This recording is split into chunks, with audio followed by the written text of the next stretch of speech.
Seguimos Santa Fe y la provincia. 55 me dijiste, Twitter. Sí. Bien, muy bien. Bueno, gracias.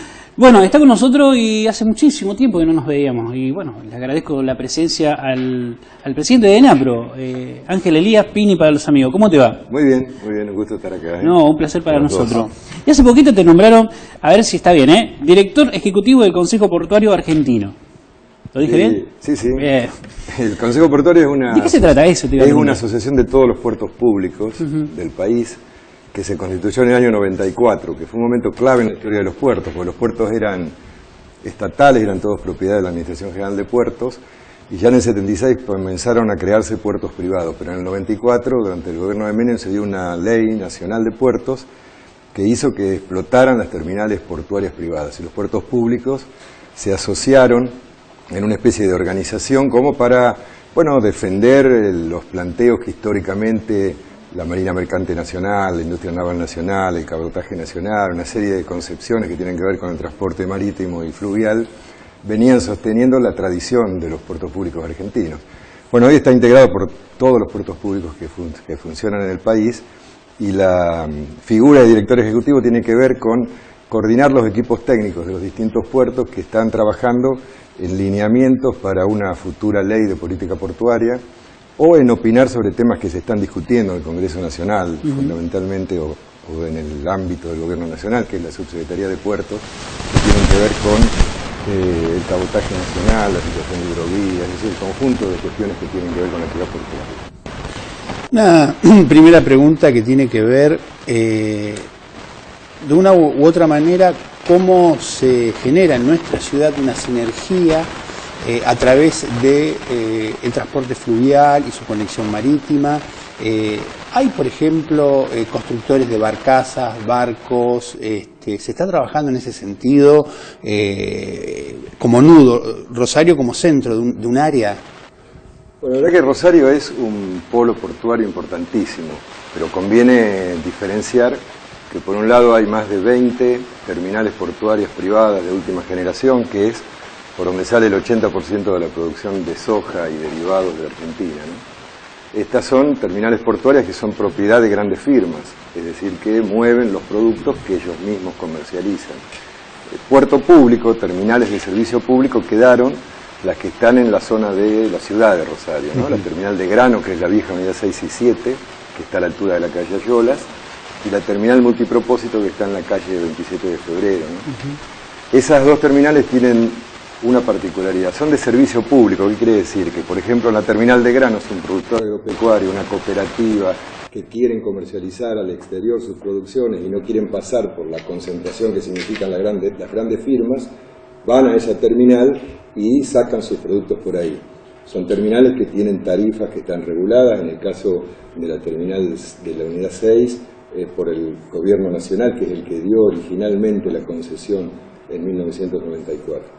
Y la terminal multipropósito es muy interesante señalarla porque es la única terminal dentro del conjunto de terminales privadas que no es, que es de contenedores, es decir, que permite exportar productos que podrían ser manufacturas de origen industrial, o hoy granos que tienen alguna necesidad de trazabilidad porque son especiales, semillas, etcétera, pero las producciones con valor agregado, que pueden ser de los industriales de la región centro, salen por esta terminal de contenedores. Hoy el contenedor es el método más eficaz para trasladar, por supuesto, a exportaciones a distancias muy grandes, ¿no? Así que bueno, esta terminal de contenedores es una terminal de servicio público.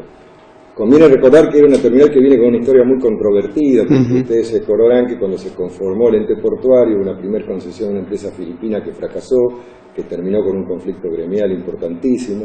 Posteriormente hubo una nueva concesión a un grupo mixto entre empresarios argentinos y empresarios españoles, que terminó con una crisis empresarial muy fuerte en el año 2008, y hoy se logró regularizarla mediante la incorporación como accionistas de la empresa concesionaria de una empresa nacional muy importante que es Vicentín, que a través de sus funcionarios y de un aporte accionario tienen el 70%. Es una empresa argentina, y el otro 30% de esa concesión, porque es un puerto que partió de una concesión internacional, tenía que estar siempre en manos de un operador portuario internacional que tenga aptitudes como para conducirla y para tener un management especializado para que funcione convenientemente. Bueno, ese 30% de las acciones lo tiene la empresa Ultramar de Chile, que es un operador portuario muy importante, que tiene presencia en Montevideo, en el puerto de Montevideo en Montecom, en el Callao en Perú, en Valparaíso, que es un puerto de los más modernos que existen en América Latina. Bueno, esa terminal hoy está funcionando muy bien y esto es muy importante porque hace 500 empleos directos, una gran cantidad de empleo que se crea de manera indirecta a través de servicios que se prestan a la navegación, como vos decís, pequeños astilleros, agentes de carga, despachantes de aduana, etcétera. Y tiene una particularidad que siempre la resaltamos. Hoy hay una muy buena relación entre los trabajadores portuarios y la empresa. La empresa mueve contenedores, que es quizá el nudo del negocio, lo principal, pero también utiliza la hidrovía de una manera muy interesante. Ejemplo, mineral de hierro que viene en barcaza desde Corumbá, Brasil, se transborda a barcos y de acá sale en barcos que llevan esos productos a China, sobre todo, o a India. Hay una experiencia realizada hace muy poco tiempo con el movimiento de automóviles. Es decir, una terminal que se ha consolidado bastante y eso para nosotros la verdad que es muy importante. Yo tengo una crítica sobre esta cuestión del automóvil, porque cuando se publicitó toda esta cuestión, era que habíamos preparado el puerto para exportar. Y la gran sorpresa mía fue que el hecho era que estábamos importando autos. Digo, a mí por lo menos me cayó o me descolocó, digamos. ¿Por qué? Porque uno dice, bueno, hay una estrategia, digamos, para una política que el puerto sea nodal de exportaciones, pero el hecho periodístico, por ejemplo, digo, me sorprendió porque dice una gran cantidad de autos importados, porque no podían campana. Eso me llamó la atención. Sin duda habrá un hecho importante que tiene que ver con que es operativo el puerto, ¿no? Claro. Bueno, la verdad que eso fue una prueba piloto, que fue muy interesante, porque el puerto que mueve, paradójicamente estando bastante lejos, los automóviles de General Motors es el de Zárate. Es un puerto que está bastante completo en su capacidad operativa. Hicieron una experiencia de trabajar con el puerto de Rosario, en lo que significaba probar una operatoria que es muy compleja. Primero porque hace falta que llegue un barco que fue el más grande que llegó en el último tiempo a la Argentina. Y segundo porque es muy mano de obra intensiva. Hubo una tarea de capacitación con los trabajadores del SUPA para que sean ellos los que lleven adelante. Una tarea que se hace milimétricamente en plazos que hay que manejar con muchísima precisión para poder cumplirla. Fue solamente para poder demostrar que lo podían hacer nuestros trabajadores y nuestro puerto. En realidad lo que hay que hacer ahora es algo que se está avanzando, que es contar con depósitos fiscales y con algunos acondicionamientos que se están haciendo para hacer de manera usual el movimiento de automóviles. La mayoría de las terminales a las que se apuntan, como pueden ser las terminales cordobesas, se exportan algunos automóviles.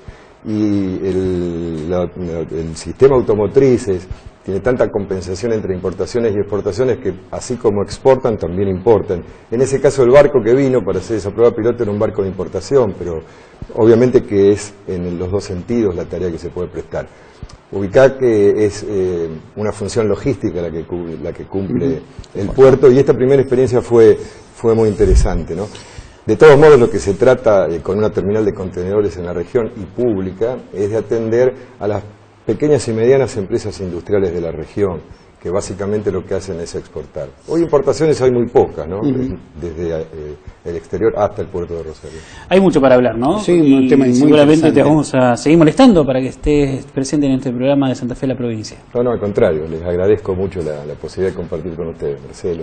Un gusto. Ángel Elías, presidente del ENAPRO, estuvo aquí en el programa de Santa Fe y la provincia y seguramente va a seguir con este tema, que es muy interesante y muy